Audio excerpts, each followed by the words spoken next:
Retrato do Brasil está começando agora. No decorrer dessa série, o presidente do IBGE, Instituto Brasileiro de Geografia e Estatística, Eduardo Pereira Nunes, analisa como está o nosso país nos seguintes aspectos: população, analfabetismo, como moram os brasileiros, renda das famílias e o que melhorou na vida das pessoas.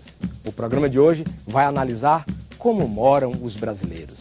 Eu lhe perguntaria primeiro na questão de energia elétrica. Como é que está o acesso à energia elétrica no país?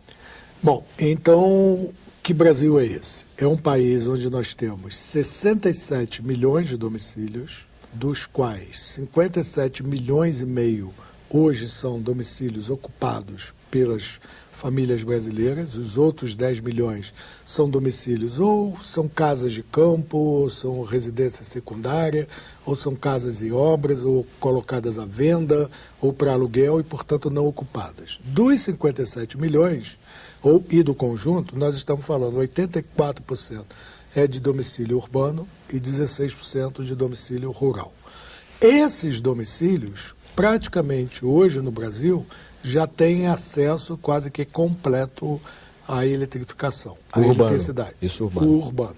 E no rural, o nível de acesso à iluminação também é elevado. Entretanto, ainda temos um contingente de cerca de 300 mil domicílios brasileiros que não tiveram acesso à energia elétrica. Esse número hoje, de 300 mil, há 10 anos atrás, eram mais de 2 milhões de domicílios. Então, eu tenho 2 milhões de domicílios no passado, vis-à-vis 300 mil domicílios no presente. Mas eu preciso também considerar que, de lá para cá, ainda houve no Brasil a construção de 13 milhões de novos domicílios. Então, o que eu estou dizendo aqui, praticamente todos os 13 milhões novos já foram construídos com acesso à energia elétrica, e dos existentes, muitos que não tinham há 10 anos atrás, agora ainda restam 300 mil que não tiveram acesso a esse serviço fundamental. Quer dizer que o censo não se preocupa se aquele imóvel é legal, é uma invasão, é uma favela, nada. Ele quer saber se tem energia elétrica ou não, não é isso? Inclusive, é preciso chamar a atenção de um aspecto importante.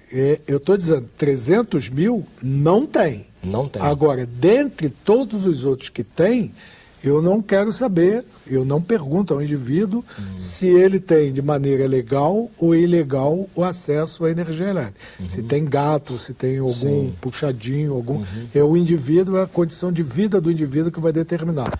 O IBGE não pode interferir na maneira como o cidadão atua. Agora, independentemente de todas as formas de acesso, o que nós estamos mostrando é que 300 mil não têm esse acesso.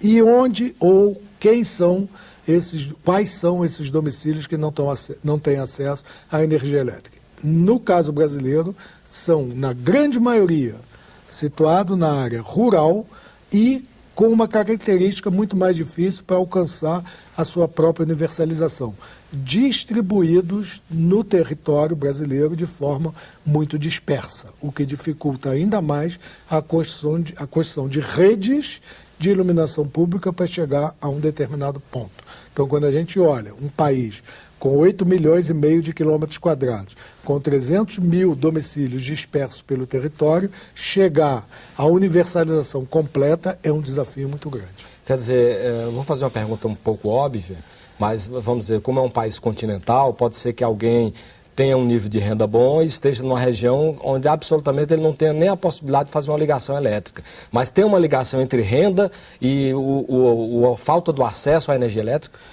Mas veja bem, se o indivíduo tem um nível de renda elevada, ele pode não ter a iluminação elétrica por meio da rede de abastecimento, mas ele tem um gerador, mas ele pode ter um gerador. Isso. E, portanto, ele gera a sua própria energia elétrica e ele vai responder sim à pergunta do IBGE. Agora, aquele que não tem renda, não tem como comprar um gerador. Então, ele vai viver sem acesso a esse serviço, ele vai ter lampião, vai ter vela ou condições inadequadas.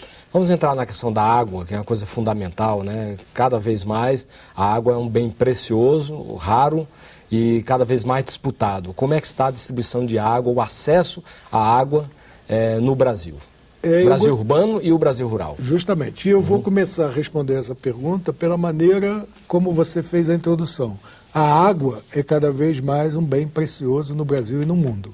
Mas para os estudantes de economia de uma ou duas gerações atrás, quando a gente estudava economia e estudar a natureza do bem, um bem que a gente estuda economia é o bem livre.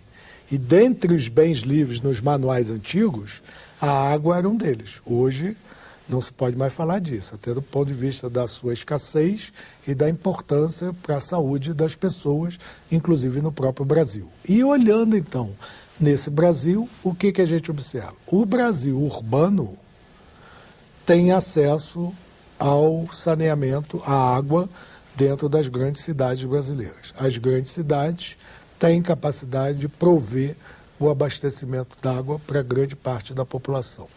O Brasil urbano, nas pequenas cidades, já apresenta uma parcela grande de municípios onde eu não vou ter a universalização da distribuição do serviço de água para todos os cidadãos que vivem na cidade dos municípios pequenos. Isso é só uma dúvida.